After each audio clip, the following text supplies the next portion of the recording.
గుజరాత్ లో చండీపుర వైరస్ మరోసారి కలకలం రేపుతోంది. చిన్నారులపై పంజా విసురుతోంది. ఇప్పటికే 22 మంది మృతి చెందారు. ఇసుక ఈగ ద్వారా ఈ వైరస్ వ్యాప్తి చెందుతోందని అనుమానిస్తూ ఉన్నారు. ఇది మెదడుపై తీవ్ర ప్రభావం చూపిస్తోంది. జ్వరం, వాంతులు, ఫిట్స్, స్పృహ కోల్పోవడం ప్రధాన లక్షణాలు. ఈ సిస్టమ్స్ కనిపించిన 24 నుంచి 72 గంటల్లోనే తీవ్ర స్థితికి చేరే ప్రమాదం కూడా ఉంది. ఈ వైరస్ కు ఇప్పటివరకు ప్రత్యేక వ్యాక్సిన్ లేదా మందు లేదు. ఇసుక ఈగల నివారణ, పరిసరాల పరిశుభ్రతే ప్రధాన రక్షణ అంటున్నారు. ప్రజలు భయపడొద్దని, అన్ని అనుమానిత కేసులు కూడా చండీపుర వైరస్ కావు అని చెప్పి గుజరాత్ ఆరోగ్య శాఖ చెప్తూనే ఉంది. కానీ సిచ్యువేషన్ భయపెట్టేస్తూ ఉంది స్థానికులందరినీ కూడా. మరి ఏంటి చండీపుర వైరస్ డీటెయిల్స్ అందించడానికి మన ప్రతినిధి శివ శివ.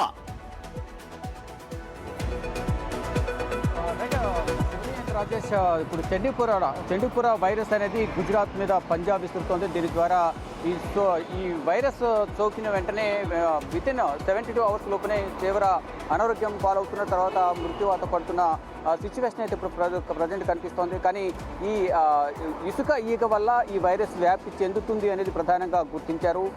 దీని ద్వారా ఈ వ్యాధి అనేది వైరస్ అనేది ఎక్కువగా వ్యాపింపజేస్తుంది. ఈ వైరస్ అనేది కూడా ప్రధానంగా చెప్తున్నారు. అయితే దీనికి సంబంధించి ఇప్పటివరకు ఎటువంటి వ్యాక్సిన్ కనుగొనకపోయినప్పటికీ కూడా తగిన జాగ్రత్తలు తీసుకోవాలనేది కూడా వైద్య ఆరోగ్య శాఖ స్పష్టం చేస్తుంది.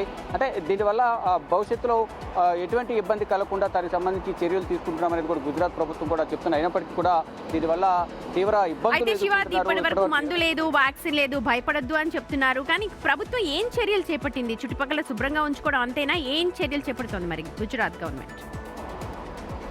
అంటే అపరిశుభ్ర వాతావరణం వల్లే ఇటువంటి వైరస్ అనేది వ్యాప్తి చెందుతుంది అనేది ప్రధానంగా ధృవీకరించారు. ఇది పరిసరాలు శుభ్రంగా ఉంచుకోండి, అందరూ కూడా వాతావరణం అంటే చుట్టుపక్కల పరిసరాలు పరిశుభ్రంగా ఉంచుకోవడం ద్వారా ఇటువంటి వైరస్లు వ్యాప్తి చెందకుండా ఉంటాయి. ప్రతి ఒక్కరు కూడా వ్యక్తిగత జాగ్రత్తలు తీసుకోండి, ఎవరి ఆరోగ్యాన్ని వారు కాపాడుకోండి అనేది ప్రధానంగా ఒక సూచన చేస్తున్నారు. ఇక ఈ వ్యాక్సిన్కి సంబంధించి ఇప్పటివరకు గుర్తించలేదు, వ్యాక్సిన్ కనుగొనలేదు. కానీ తగిన జాగ్రత్తలు తీసుకోవడం ద్వారా ఈ వైరస్ బారిన పడకుండా ఉండొచ్చు అని చెప్తున్నారు. ఇప్పటివరకు అయితే 22 మంది చనిపోయారు. ఇంకా 184 అనుమానిత కేసులు నమోదయ్యాయి. ఇంకా కేసులు నమోదయ్యే అవకాశం ఉంటుంది. కాబట్టి ప్రతి ఒక్కరు కూడా తగిన జాగ్రత్తలు తీసుకోవాలని చెప్తున్నారు. అంటే త్వరలోనే దీనికి సంబంధించి వ్యాక్సిన్ కూడా ముందు కూడా కనుగొనే అవకాశం ఉంది అనేది చెప్తూ ఉన్నారు. Thank you Shiva. సో ఇది గుజరాత్ లో వచ్చినటువంటి చండీపుర వైరస్.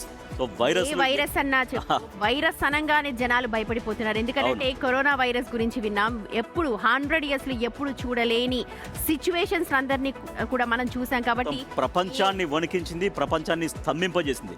ఎక్కడో చైనాలో పుట్టినటువంటి వైరస్ ఇక్కడ దాకా వ్యాప్తి చెంది మొత్తం అందరినీ గడగడలాడించింది. సో ఇప్పుడు ఎక్కడో గుజరాత్లో ఉంది కదా, మనకు సంబంధం ఏంటి అనుకోవద్దు. ప్రతి ఒక్కళ్ళు వ్యక్తిగత పరిశుభ్రత పాటించాలి.